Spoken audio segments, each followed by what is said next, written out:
Karena gue pede mampus. Enggak. Maksud gue mungkin mereka berniat membuli ya, tapi gue kayak kayak gue mujab nih guys, kayak berani lo bully gue. Jangan gitu. Please, ganti. Yang bikin Kalau comel ganti sekarang dewasa. nggak boleh. Please. Yang bikin comel itu salah satu pendiri comel Mantan adalah tuh juga. mantan gubernur Lampung. Oh. Nggak boleh. Lo nggak boleh ngomong gitu. Mantan gubernur Lampung. Comel is best. Keren lagi ya kan kampus S2. Gue kan Apa tuh Kak? Boleh tuh. London Tegal. Oke, bisa. Boleh. S2 gue di London.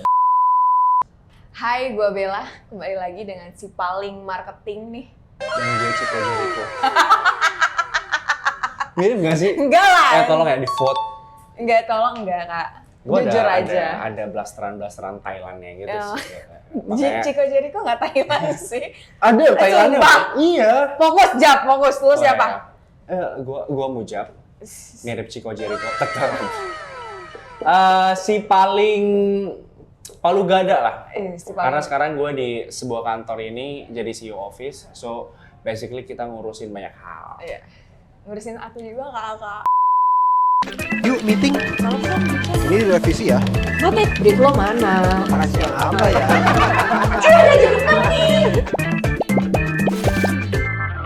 Jap, kita kan sebenarnya gak mirip banget ya. Pertama, lo kan anaknya politik banget. Sedangkan gue kalau ngikutin politik kan cuma 5 tahun sekali ya, pas pilpres aja tuh. Yang kedua kan, lo anaknya flirting banget nih. Sedangkan gue tuh kalem guys, nggak centil. Please. Tapi Jap, ternyata kita punya satu kesamaan nih. Ini harus kayak gini. Iya, harus ada gerakan ya. Gue kan anaknya TikTok gimana? banget tuh Kak. Kita tuh sama-sama anak perantau dari daerah di Jakarta. Iya. Tapi Jap, sebenarnya boleh nggak sih ceritain story lo gitu? Kenapa seorang Mujabidin tiba-tiba ke Jakarta? Apakah memang UI adalah cita-cita dari masa kecil gitu? Gua harus ke Jakarta. Walaupun UI sebenarnya di Depok ya Kak. Cuman ya udahlah. Benar. Boleh ceritain nggak? Kalau lu belah dada gua nih, Iya. kuning bos. Wow. Gak merah. Enggak penyakit dong ya. Hati kuning bos. Mata Astagfirullahaladzim, kuning, mata jangan doain jelek. Ya sesimpel sebenarnya opportunity sih. Jadi kalau di US tuh kita tahu ada American Dream, ada New York Dream, ini Depok Dream. Gimana tuh Depok Dream Kak? Lu bayangin deh. Jadi bagi gue yang bukan anak siapa-siapa ya, yang gue kan ini lihat Capek-capek kuliah tinggi tetap kalah dengan anak betul, petinggi. gue bukan anak petinggi dan Cari lain musuh. sebagainya. Jadi momen lucu ya. Gue kan berasal dari ya waktu itu keluarga prasejahtera lah, ya, Oke. Kismin kita ya. Nah, gue sih bukan lo. Jadi pada saat tetangga-tetangga gue tuh tahu gue ke Jakarta, mereka tuh pada taunya gue kerja di Jakarta. Lo diarak tuh? Enggak. Pada taunya gue kerja di Jakarta, bukan kuliah. Oh. Karena mindset iya. orang di sana tuh habis lulus SMA tuh kerja. Mungkin Oke. kalau kuliah waktu itu masih, misal kita bilang, oh ke Semarang, ke Jogja, itu mungkin masih ada pandangan kalau kuliah. Tapi kalau ke Jakarta, ya udah pasti kerja gitu. Berarti UI tuh nggak se-famous itu di Tegal atau Nggak di... se-famous itu. Dan gua tuh di satu desa ya, itu yang ke SMA, itu bisa dihitung jari lah. Yang lain tuh SMK. Oh. Karena pengen langsung kerja kan, gitu. Dan gue masuk ke SMA yang paling favorit lah di Tegal. Terus begitu gue lulus SMA, ya orang-orang pada ngiranya gue kerja di Jakarta gitu, bukan kuliah. So sebenarnya secara status sosial juga nggak naik-naik banget ya, walaupun gue cerita gue di Jakarta gitu. Tapi orang ngiranya pada Ternyata aku nggak sekeren itu guys. Iya. Padahal UI nih. Padahal UI gitu. Universitas Jadi, Indonesia ya. Ya hanya segelintir orang yang tahu lah gimana prestisnya UI gitu dan susah masuk gitu dan sebagainya. Jadi kenapa gua merantau ya simply gua nyari opportunity yang lebih baik sih, dari soal pendidikan, terus kemudian pekerjaan dan lingkungan. Karena gue sadar betul ya kenapa di lingkungan tempat tinggal gue tuh kebanyakan kerja daripada kuliah, karena mereka kan rata-rata SMK. Ketika lu sekolah sama teman-teman SMK, mereka kan akan lebih ngomongin setelah ini kerja di mana. Oh oke. Bukan setelah ini kuliah di mana. Punya mimpi kuliah Betul. di mana ya? Nah, gue pun kalau nggak SMA mungkin akan berpikiran yang sama. Bener sih, gue setuju sih lingkungan. Gue tuh mempengaruhi iya, mindset banget. dan ketika gue ke UI, akhirnya kan lingkungan gue ngebentuk pola pikir gue juga ya, yang gue nggak bisa bilang lebih advance atau enggak gitu ya dari teman-teman yang ada di daerah, tapi beda aja gitu. Akhirnya gue berpikir, oh setelah gue harus kerja di sektor yang begini-begini, kemudian gue harus S2. Mungkin kalau gue nggak di UI juga, gue nggak akan kepikiran S2 Benar. dan S2 di luar negeri. Oke. Keren lagi ya kan, kampus Dan S2. gue kan Apa tuh Kak? Boleh tuh? London Tegal. Oke, bisa, boleh. S2 gue di London. Oke, keren banget Kakak Mujab. Jadi sekian ya enggak gitu. Kita kembali setelah pesan sendiri. Enggak, Jab. Gimana? Kalau lo kan, Nah, kalau lo gimana kan dari iya nih. sebenarnya Lampung itu kan Bandar Lampung kan? Iya, gue di Bandar Lampung. Itu kota besar di Sumatera. Kalau cerita gue tuh sejujurnya agak malu ceritanya. Kalau Mujab kan cita-citanya mulia ya. Sedangkan awal gue merantau, gue tuh kuliahnya di Bandung by the way. Oke. Di UNPAD. Walaupun again, Jatinangor ya, Jawa Barat. UNPAD, Unpad gitu ya. Tapi alasan pertama gue justru waktu itu kenapa, gue tuh sebenarnya udah kuliah Jab di Unila. Oh, 2 oke. semester gitu. Oke. Cuman saat itu pacar gue kuliah di Unpad Jab. Jadi ini Bella di era cegil gitu loh, mengejar pacar sampai Nggak, zodiak lo apa? Gak boleh bahas zodiak Kak di sini. Intinya adalah teman-teman gue di Unpad, terus pacar gue at that time di Unpad. Jadi gue daftar pun sebenarnya iseng-iseng berhadiah gitu sih. Tapi ternyata nih pas gue masuk Unpad, gue culture shock banget. Cuy. Gue jujur sebulan pertama berpikir, apa gue balik aja ya ke Lampung gitu loh, hidup kembali dengan kedua orang tua. Karena culture shock pertama gue adalah ternyata bertemu dengan banyak orang dari lintas provinsi itu bener-bener gak gampang untuk komunikasi ya. Jadi kayak kita pikir bahwa oh berteman tuh gampang, tinggal lo ngobrol doang atau gimana. Tapi justru culture shock pertama gue adalah ketika lo ketemu orang baru, itu gak segampang itu ngobrol. Apalagi mostly saat itu anak-anak Unpad itu adalah banyak anak-anak Jakarta. Sedangkan gue anak daerah nih, ada tuh mindset kayak anjir gue anak daerah gitu kayak gue gak nyambung nih mau ngomong apa gitu. Sedangkan mereka pas nongkrong tuh baru-baru masuk ospek gitu, lo anak mana? 70 biasa nongkrong di sini ya. Gue nggak bisa masuk Kak sebagai anak Lampung, walaupun sebenarnya kalau kata lo tadi nggak daerah-daerah banget, tapi gue nggak bisa nyambung. Dan saat itu bisa gue bilang kayaknya anak Vkom yang dari Lampung tuh cuma gue sendiri. Gitu. Jadi kayak kerasa banget nih survive-nya nih. Kalau lo ada nggak sih culture shock? Sama banget. Jadi apalagi di UI ya. Jadi gue nggak tahu data pastinya tuh berapa, tapi mungkin sekitar 60% tuh Jabodetabek. Anak 8, 70, 28. Itu kan kalau ke UI kayak pindah kelas doang kan. Jadi gue ngerasa inferiority complex. Apa ya bahasa manusia bahasa ya, Gen Z-nya. Ini imposter syndrome. Gue ngerasa masuk itu beruntung doang. Jadi iya kan kayak gue masuk UI kayaknya gara-gara hoki doang nih. Hoki doang. Gue nggak yang benar-benar pinter, gue nggak benar-benar yang punya kualitas dan lain sebagainya. Akhirnya gue nggak pede sama sekali. Gitu. Apalagi bos sebagai jawir kan, ya, jamet ya. Kita kan medok banget ya. Jadi susah banget gue buat ngomong gue loh. Sumpah itu banget. Dari situ aja gue ngerasa nggak pede. Kan? Apalagi dari hal-hal lain, misalnya benar tongkrongan, kemudian obrolan, sama ini kesannya tuh cupu banget sih. Tapi gue gimana ya? Kalau di Jakarta kan binatang-binatang yang disebutkan dalam conversation itu lebih pada kata pelengkap. Iya. Kayak iya kan? Bagi orang Jawa seperti gue kan, gue kesannya dimaki bos. Iya bener. Jadi ketika gimana? Lu marah sama gue apa gimana nih? Salah apa? Sampai gue dikatain anjing bos. Oh ternyata itu adalah bagian dari ibaratnya SPOK tuh SPOK anjing. Iya gitu kan. SPOK bi ya. Iya SPOK nyet. Nah gitu. Yang akhirnya gue juga ikut-ikutan. Ya itu yang dari segi conversation bahasa gue ngerasa awalnya susah di situ. Tapi gue ingat betul tuh masuknya gue pada saat ya akhirnya gue bergabung dengan tongkrongan, terus kemudian diajak jalan dan lain sebagainya, itu gue waktu itu selalu datang paling pagi.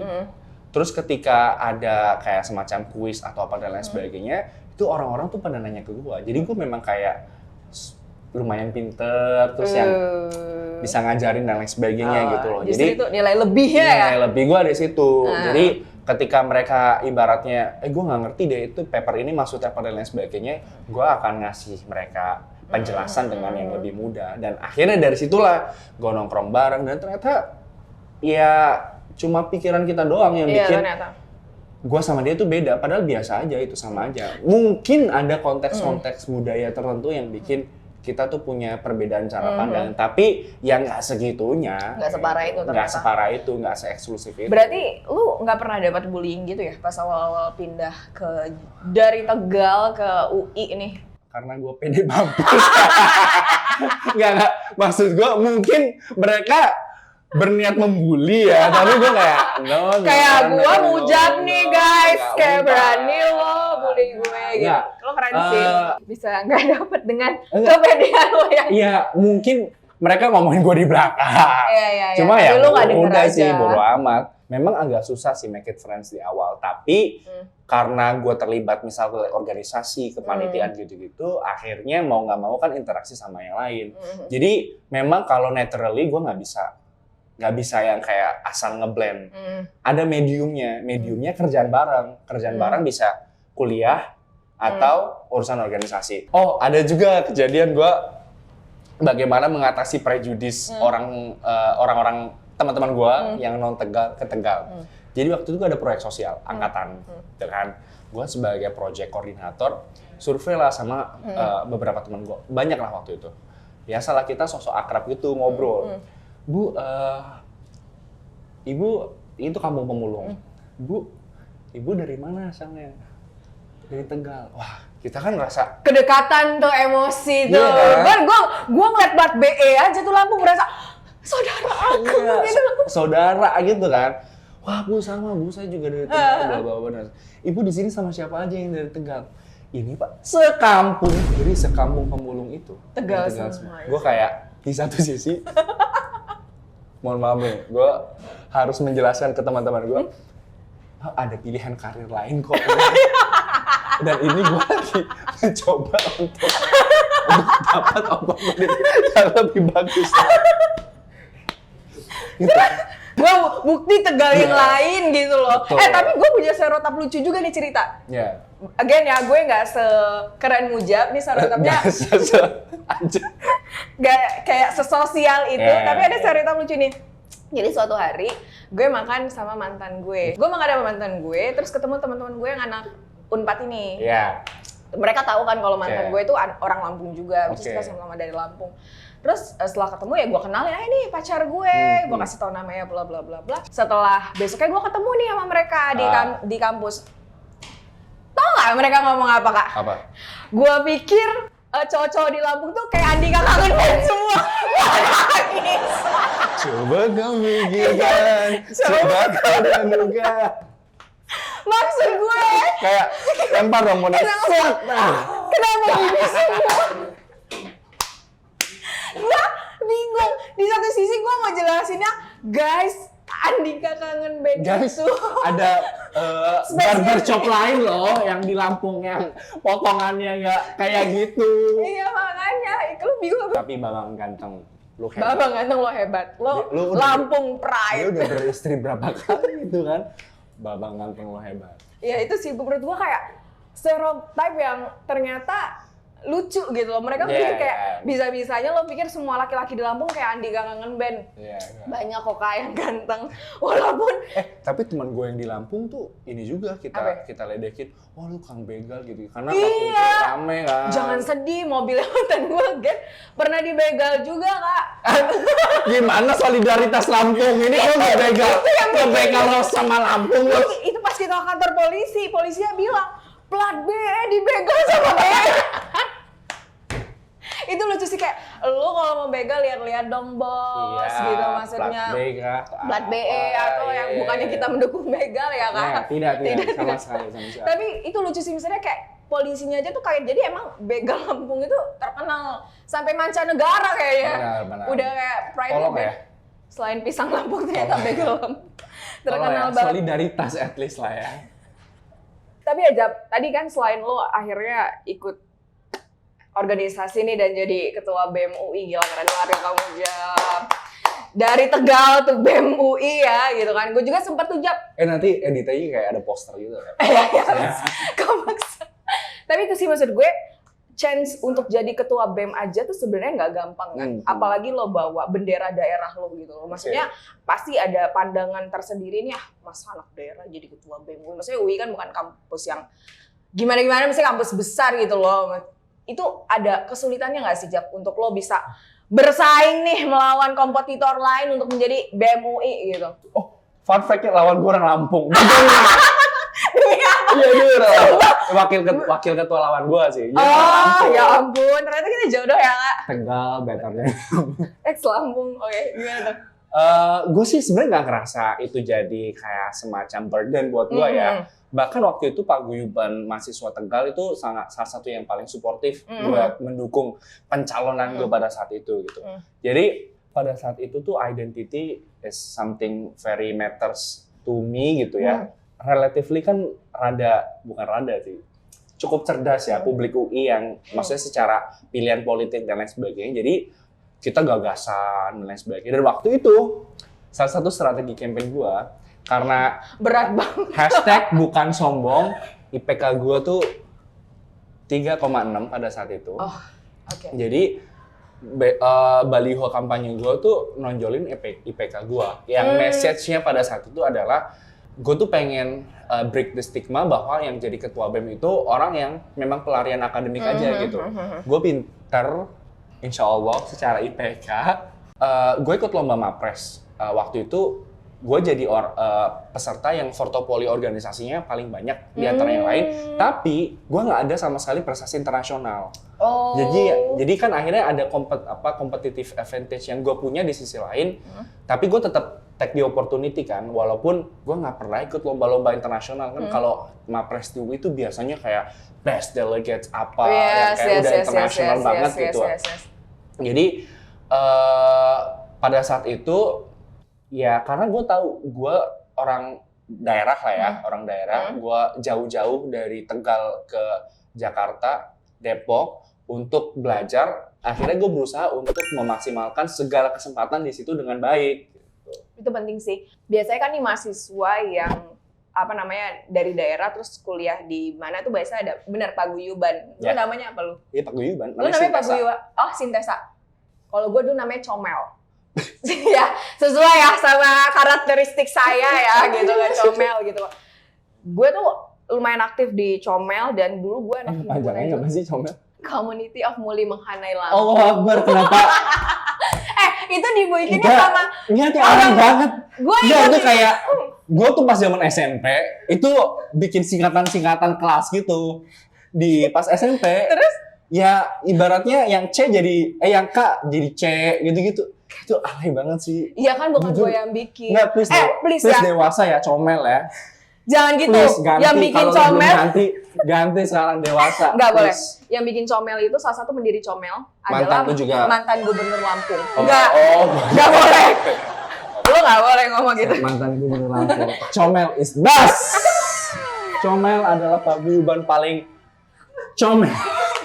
Walaupun paguyuban Lampung nggak bisa dibandingin sama paguyuban orang Padang ya, itu mereka solid banget ya. Jadi gue aktif di Comel juga, terus biar logatnya nggak hilang ya Kak, karena lama-lama ketika lo ngobrol sama orang lintas daerah kan lo mulai Jakarta nih kayak yang paling netral, gimana nih gitu kayak kan. ngomongnya tuh ngambang gitu kan. Iya. Gitu. Sedangkan sama gue tuh juga aktif Sunda Pisun. Gue tuh aktif di Himpunan Mahasiswa Jurnalistik Unpad. Nggak sekeren si Mujab sih, tapi gue tuh dulu sempat ya lo kesel banget gue sempat ditawarin buat jadi ketua himpunan saat itu. Cuman karena kan emang gitu ya, Jab, stereotipnya adalah ketika lo aktif di himpunan lo pasti kuliahnya keteteran. Saat itu akhirnya gue pilih kayak gue izin bokap gue telepon boleh nggak nih gitu, sampai akhirnya saat itu pemilihannya sempat ditunda gara-gara nunggu gue. Atau nggak ada yang nyalon ya waktu itu? Nggak sih, Atau nunggu lo? Nunggu gue karena pas pencalonan itu gue lagi umroh kebetulan. Iya, jadi mereka sampai bilang apa gue tunda sampai. Lu sampai ini ya ke Ka'bah untuk nunjuk itu ya? Gila, keren banget. Keren banget ya, gitu. Padahal sih enggak ya, gitu kan. Kayak mereka bilang kita nunggu lo balik deh Bel buat bisa ikut pemilihan, tapi again gue harus tanya bokap gue kan, karena uang jajan dari bokap gue gitu. SPP juga dibayar sama dia gitu, jadi gue harus approval dia lah, boleh apa enggak, dan bokap gue bilang nggak usah deh, kuliah aja yang bener gitu. Walaupun saya nggak jadi ketua himpunan, gue saat itu jadi ketua divisi yang bisa dibilang megang proker paling susah tuh, Jap. Jadi prokernya tuh ada namanya. Jadi kalau di Unpad bukan, ini di Vkom ya. Jadi kita tuh ada ospek ospek fakultas sama ospek himpunan. Jurusan, sorry. Nah, jurusan ini ospeknya biasanya paling susah. Paling lama biasanya. Yes, dan kita itu pas periode gue sampai megang 2 kali ospek. Yang nggak ada tuh di era sebelumnya. Gue ngerasa keren banget ya gitu. Lulus tepat-tepat waktu aja sih, walaupun again ya nggak kumlot, tapi ya gue happy sih dengan pencapaian gue gitu. Yang membuktikan bahwa anak daerah itu ternyata ya beneran bisa bersaing as long as lo pede aja sama diri lo, dan pasti kan tiap daerah tuh punya karakteristik ya, dan menurut gue salah satu ini gue nggak tahu ya kalau daerah Jawa seperti apa, tapi karakteristik anak Sumatera kan biasanya tegas ya, cepat gitu. Nah itu karakteristik yang paling gue tonjolin sih. Tapi Bel, cerita kita mungkin bisa relevan ya buat orang-orang yang dia baru akan hijrah ke Jakarta buat kerja. Betul. Karena gimana pun ya tanpa bermaksud untuk mendiskreditkan daerah lain dan lain sebagainya, kayak center of growth-nya Indonesia kan tetap di Jakarta. Betul. Kan? Jadi banyak yang mungkin kuliah di luar Jabodetabek yang akhirnya dia hijrah ke Jakarta untuk magang dan lain sebagainya, yang mungkin dia akan mengalami culture shock yang waktu itu kita alami gitu. Yang bisa jadi lebih berat, Bel. Karena waktu itu kan kita kuliah ya. Tidak ada konsekuensi profesional yang akhirnya dihasilkan. Bisa jadi misal gini, lu pindah ke Jakarta nih sebagai mahasiswa dari Jawa gitu ya, di Jakarta, lu akhirnya nggak bisa engage sama yang lain, akhirnya pengalaman profesional itu jadi nggak maksimal. Betul. Jadi mungkin yang tadi kita bicarakan bisa dikontekstualisasikan juga kan ke konteks kerjaan. Kalau sebenarnya itu terkadang cuma prejudis doang, kita nganggap bahwa mereka tuh punya karakter A dan lain sebagainya, atau punya prasangka negatif atau positif terhadap kita, tapi sebenarnya yang di pikiran kita tuh jauh lebih buruk dibandingkan mungkin yang kita hadapi. Iya, benar. Tapi nih Jap, tadi kan kita udah bahas banyak nih, tadi lo udah ngerucut juga nih, sebenarnya bisa jadi apa ya, tips juga nih buat teman-teman yang mungkin sekarang masih kuliah di daerah, terus akhirnya mau mengadu nasib nih di Jakarta gitu. Mungkin tadi yang udah sering kita bahas adalah stop ngasih boundaries ke diri lo gitu. Kalau lo anak daerah lo nggak bisa berkembang. Nah, tapi kalau dari lo nih Jap, bisa ditambahin tips and trick lagi nih, kira-kira sebagai anak daerah yang biar lo bisa bangun koneksi, lo bisa capai mimpi-mimpi lo lebih besar mungkin di Jakarta. Apa sih hal yang perlu disiapin selain yang tadi yang boundaries itu, jangan nge-boundariesin diri lo? Kalau dalam konteks organisasi kemahasiswaan kan memang ya udah kita bisa memaksimalkan ikut organisasi gitu-gitu lah. Tapi bukan kadang sih, kalau udah masuk dunia kerja, waktu kita kan jadi terbatas ya. Benar. Kayak mungkin 9 to that. Thank you loh. Udah nge-state. 9 to 6 lah ya, normalnya. Lu kerja, ya relasi lu adalah di kantor gitu. Kemudian setelah itu mungkin lu bisa juga ikut komunitas-komunitas yang bisa basisnya profesional, basisnya hobi atau apapun itu gitu. Yang gue tahu kayak misal ini teman gue yang bikin gitu, dia bikin namanya Minutes of Manager. Itu satu komunitas yang isinya tuh kayak mid level yang akhirnya buat sharing. Ada komunitas misal basisnya hobi, sekarang banyak banget komunitas lari gitu, atau mabol, main bola. Oh, lucu ya singkatannya ya, mabol ya. Gitu. Itu banyak banget yang mungkin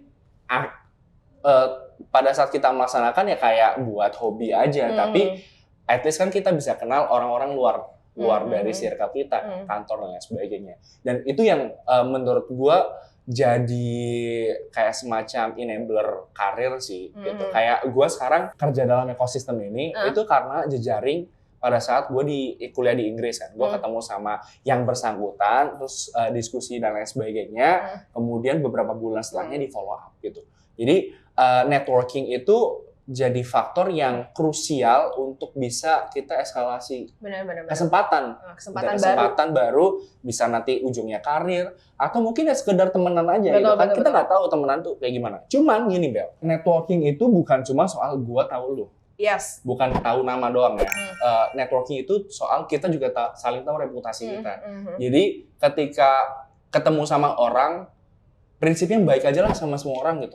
Setuju gue ini, buat ini gue setuju banget. Baik aja gitu. Jadi jangan karena kayaknya cupu deh orang itu deh. Jadi Jujur. nggak usah lah kita baik ke semua orang itu akan bermanfaat ke kita sendiri suatu saat nanti gitu.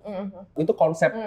Terus kemudian yang kedua, menurut gue tuh networking itu deposit yang lu withdrawalnya suatu saat nanti. Benar, nggak bisa langsung ya memang. Jadi bukan kayak ibaratnya, hey Bel, bla bla bla bla bla bla, baru 3 hari kayak Bel, pinjem dong gitu.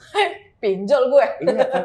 Itu kan akhirnya kita withdrawal di saat deposit kita nggak cukup, sehingga impresi orang terhadap kita itu jadi kayak minus. Gitu. Setuju gue. Jadi deposit itu konsepnya bisa dengan macam-macam ya, bisa dengan tadi berbuat baik atau ketika dia butuh kita bisa menawarkan atau ngasih bantuan, nggak perlu gede-gede, sekecil apapun gitu. Atau setidaknya ada moral support yang bisa kita berikan, atau kita deposit itu juga soal kemampuan gitu. Kita nunjukin bahwa kita punya kompetensi gitu-gitu. Jadi suatu saat nanti kita membutuhkan dia, itu kita bisa withdrawal dengan gampang. Kalau dari gue sih Jap lebih kepada sebenarnya nih menurut gue kadang jadi salah satu penyakit anak daerah ya. Jadi rata-rata kan yang punya kesempatan untuk keluar daerah adalah mereka yang punya opportunity. Nggak hanya uang ya, maksudnya otak juga tuh jadi opportunity terbesar dan gitu. Dan belum tentu punya uang punya opportunity. Betul. Penyakitnya adalah kebanyakan merasa di daerah hebat itu pas ke ibu kota lu jadi paling si hebat juga gitu loh. Menurut gue penting juga bahwa lo ngerasa ketika lo pindah ke kawasan baru, lo tuh harus belajar lagi.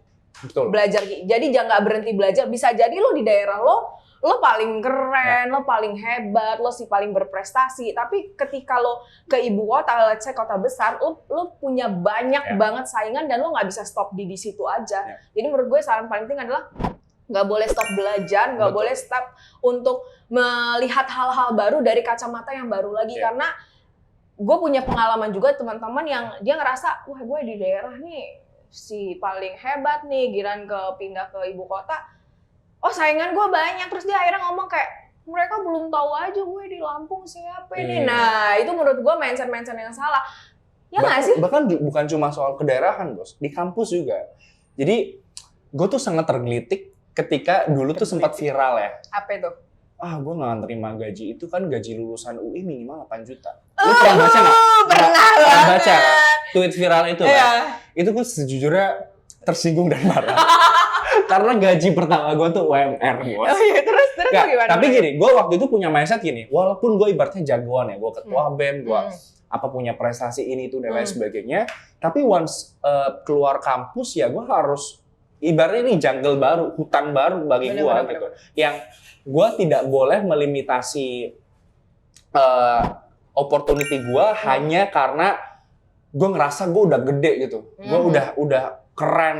Gue harus dapat gaji 2 digit langsung gitu. Tapi kan pasar tenaga kerja itu nggak kayak gitu kan. Nggak kayak gitu. Dan akhirnya waktu itu ketika gue mencari pekerjaan pertama, indikator gue tuh yang pertama, oke lah secara benefit paling tidak bisa membantu gue hidup di Jakarta dan akhirnya bisa kan karena gue ibaratnya tulang punggung keluarga, gue harus bisa juga memberikan sumbangsi gitu lah.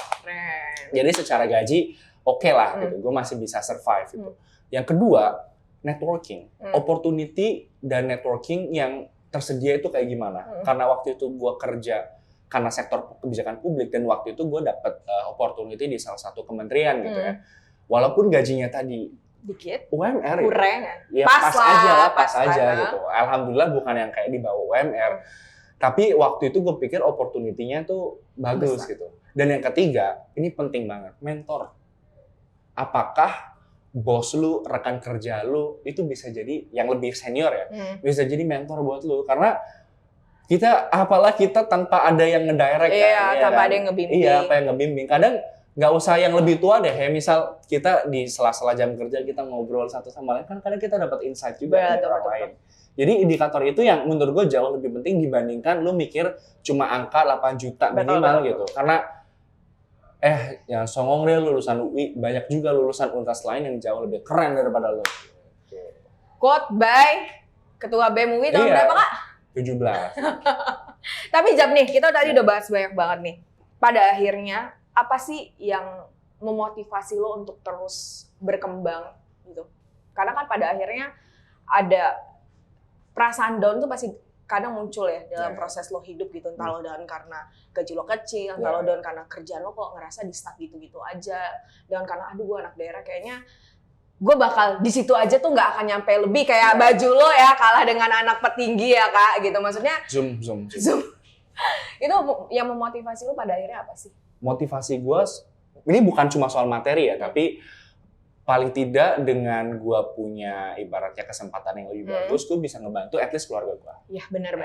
Atau saudara-saudara gue, atau teman-teman gue. Dan ketika itu kan kita jadi merasa hidupnya lebih berarti gitu. Kita bermanfaat buat orang lain. So pasti ada fase ups and down-nya. Tapi gue selalu percaya kalau udah di bawah nih, dikit lagi naik nih. Jadi tinggal kapan nih naik lagi nih. Gitu. Meskipun nangis-nangis juga bos ketika di bawah, tapi ya udah sabar dulu lah. Nanti paling naik lagi. Gitu. Kalau lu gimana Bel? Motivasi gue sebenarnya gue tuh selalu happy ketika gue dapet challenge baru. Walaupun sebenarnya gue nggak tahu nih gue bisa apa enggak. Dan ternyata spark deg-degan lo menghadapi karena sesuatu. Karena ada orang yang pernah sama lo yes, itu sih. Ngerasa kayak ternyata dia percaya sama gue. Ternyata gue punya kemampuan yang ternyata gue selama ini tuh belum pernah explore itu. Gue tuh seneng banget menghadapi itu karena again ya, hidup tuh sebenarnya menurut gue kayak loncat dari satu challenge ke challenge lain gitu loh. Jadi kayak kalau lo udah tamat di sini, kayak nggak mungkin kan lo stuck di sini aja. Lo pasti akan pindah ke challenge baru. Kan again kita nggak bisa milih challenge kita apa. Dan kalau gue sendiri lebih ya tadi gue mau nunjukin, gue tuh kebetulan SMA gue itu walaupun swasta, teman-teman gue tuh nggak punya banyak kesempatan kayak gue gitu, kayak bisa sekolah di luar kota, bisa punya kesempatan kerja di Jakarta dengan nyaman. Jadi kadang pun pernah tuh teman gue akhirnya jadi guru di sekolah di SMA gue tuh selalu kadang tuh minta chat, Bella boleh dong kasih semangat buat anak-anak didik gue sekarang, kalau kalian tuh punya kesempatan yang sama loh gitu. Karena gue alhamdulillah walaupun gak pure blood, S2 gue di UI walaupun gak kayak London ya gitu, cuman bagi gue kesempatan itu gak bisa selalu lo dapetin sih. Iya. Dan gue suka banget tadi kata-kata lo bahwa ini challenge tuh gak akan pernah berhenti gitu. Selama kita masih hidup, masalah tuh pasti ada, tantangan pasti ada. Jadi ibaratnya kalau nggak kita hadapin si tantangan itu, ya kita pasti bakal ketemu lagi. Benar. Jadi hadapin, taklukin. Kalau gagal, ya udah pasti nanti akan ada keberhasilan lagi. Kalau lagi sedih, nikmatin karena kita nggak bisa tahu rasanya bahagia tanpa kita rasain sedih. Gila. Quotes by Mujab, calon Bupati Tegal 2035 ya. Tapi Jab nih sebagai anak Jakarta sekarang kan udah Jakarta banget nih. Lo kalau nggak daerah sok-sokan gitu nggak sih ngomongnya, guys kayak setelan pabrik bos.